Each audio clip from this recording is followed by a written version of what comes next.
Welcome to Hardcore Garage, A51. I don't know, guys. They're stretching it out, ain't they? Um, Hope y'all are able to survive and figuring out ways to make money and keep yourself busy. I've been working a little bit. Fortunate enough that my job is considered essential. I did take 2 full weeks off just to make sure that I was healthy for out messing around with other people. So I did do that. But that ain't what I'm here to talk about. There's enough of that crap going on in the world now. If you want to get all down and negative, you can. It's out there. I want to talk about mini trucks, mini truck parts, and stuff like that while we're here.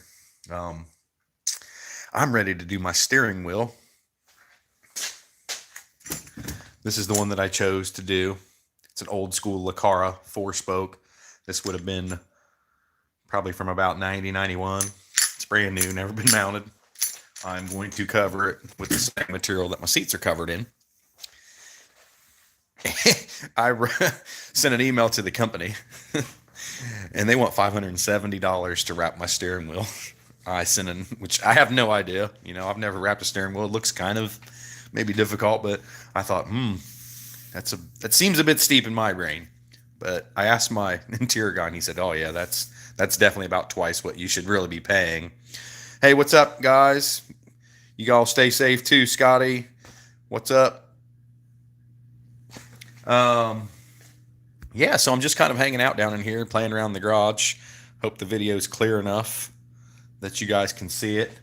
I think it's more clear when I am this view, as a selfie view, I guess. I don't know if my banners, are they coming up backwards?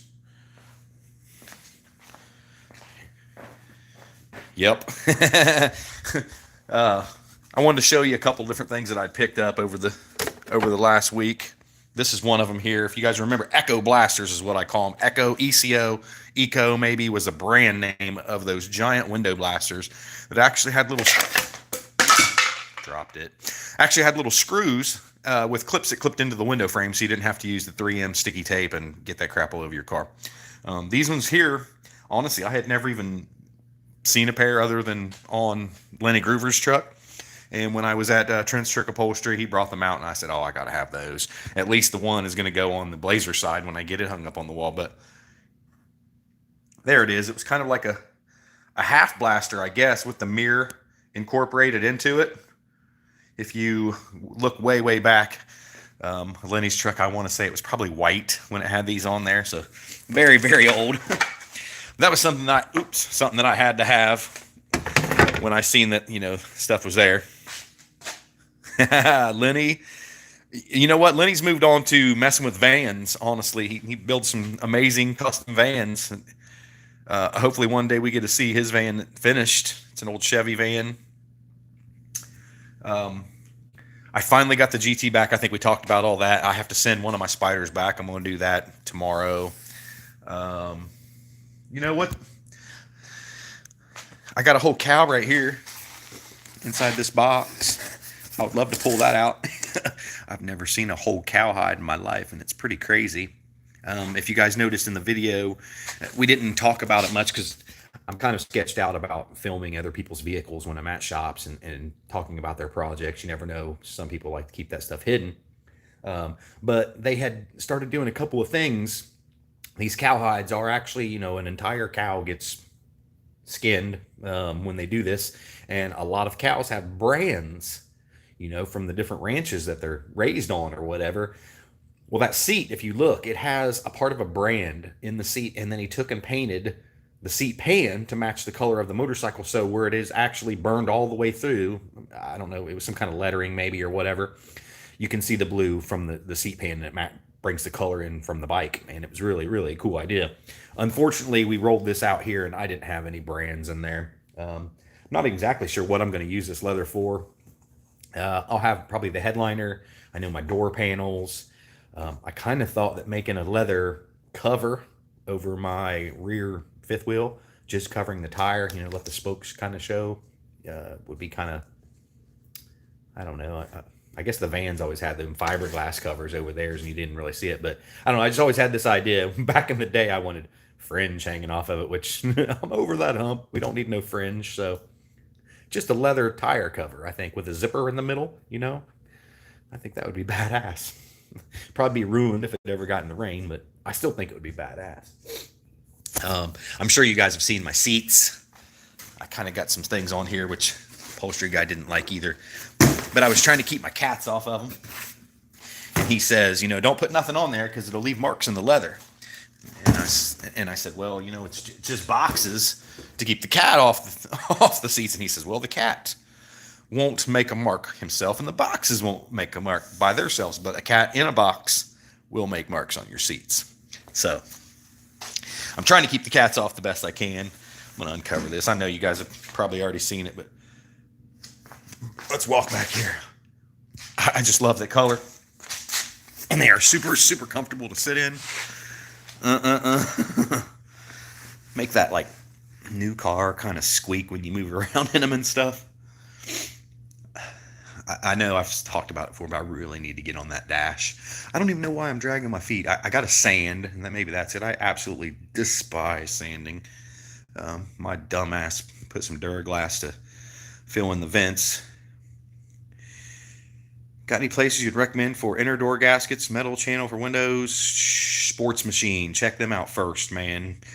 Shy away from LMC unless it's a truck that you really don't care about when you're dealing with like rubber products from them that have metal inside. They use a really, really mild stainless, and it tends to rust from the inside out. So, words of advice. Thank you, Tom. I am totally stoked. If you guys didn't follow, leatherseats.com is who I got the seat skins off of. My interior guy did not have time to build me complete seat skins, especially for these. These are pretty complicated seats with the headrest being inside. They are from a 90 or a 91 300ZX. Yeah, and he actually had them done in a day, and taking them completely apart and putting these back on. He added, I think he said he had to use a little bit of heat to get some of the wrinkles out, and he said there would still be some wrinkles in it that would probably come out in the sun. To me, I don't, and that's leather. Doesn't bother me a bit. I think they look great. I think they smell great. And all these are not full leather. The part, the fronts where you sit on is leather. It was several hundred more dollars if you wanted 100% leather. They also make some stuff that's better than leather. A lot of the materials that you see in the interiors are better than the original intended materials. When I did have my Harley, I had ostrich on my seat, and it was fake ostrich, and it actually cost more than the real ostrich because it was able to be weathered. Now, kind of weird to think that a cow lived outside and yet can't get leather wet. Cows stand in the rain all the time, right? Kind of silly, I know. Anyway, I'm just down here chilling in the garage. I should be working on stuff, but I'm not. Kind of taking a break, trying to get mentally squared away, I guess, if you want to say that. I do have a nice little thing I'm going after on Friday, and I will make a post about that. I'll probably do a little live feed on Hardcore S10 on Facebook. While we're going after those parts, I've got to drive 6.5 hours one way to get what I want to get, but it's totally going to be worth it. My mini-me, AJ, is going with me.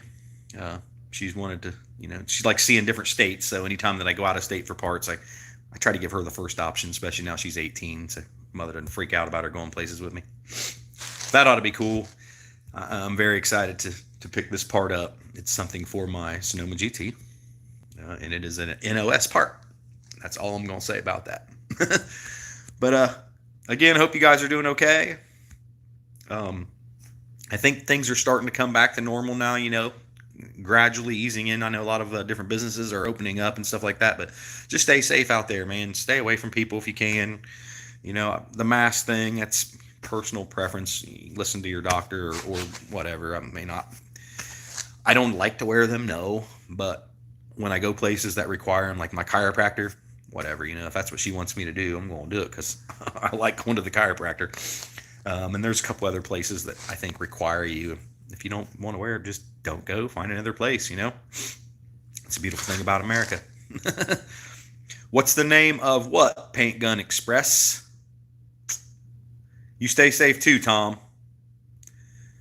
I'll wait for you to answer that. I'm not sure what we were even talking about.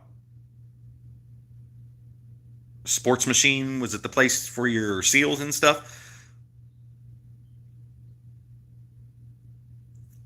Sports Machine is Tom is the owner of that. He's the one that does all the sci-tie stuff, window gasket channels. Yeah, hit up Sports Machine.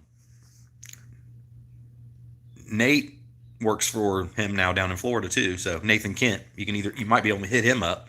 That's who I've got the ones from the GT from. If you can't find it, NOS is what I would always suggest. Check eBay and all those places, marketplace. See if you can find the NOS stuff. It is out there. I guarantee you, there's not one single part on an S10 truck that you can't find brand new in 5 years. I know that's a very unrealistic timeline, but I swear I have found some just crazy stuff by just being patient, just keeping on searching.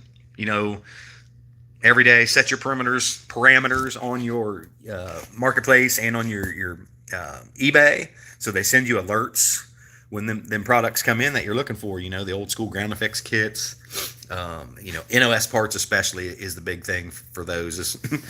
and I love NOS parts just like everybody else. So anyway, we are at 11:22 now, 11:30. I think that's enough. You guys listening to me, I appreciate all of you guys hanging in there and just taking this ride with me. I'm trying to at least show people some things that I know how to do, or a lot of times I probably don't know how to do it that well, and I'm just doing it, and maybe that'll encourage you to just try it as well. These are S10s. I love them, but it's an S10 pickup, man. It's not the most rare vehicle in the world right now. Will they be one day? I sure hope so. I'm not a hater on the prices of things going up at all. I know it makes things hard for some people, but to know that what you're doing, preserving the future, or preserving the past for the future generations and stuff like that, knowing that some of these younger kids are going to get to enjoy the stuff that we got to enjoy when we was kids, and we don't want every S10 to be hacked up. There needs to be those brand new, untouched, low mileage trucks out there that are high cost, so people don't get them and chop them. Some of everything needs to be saved in pristine condition so it can go on, and then people will see, man, I see a lot of custom vehicles. That's what they used to look like. That's awesome. Amazing they were able to do that much work to those vehicles. So anyway, you guys, I'm saying it again, keep on trucking, take it easy, stay safe, and I will see y'all tomorrow.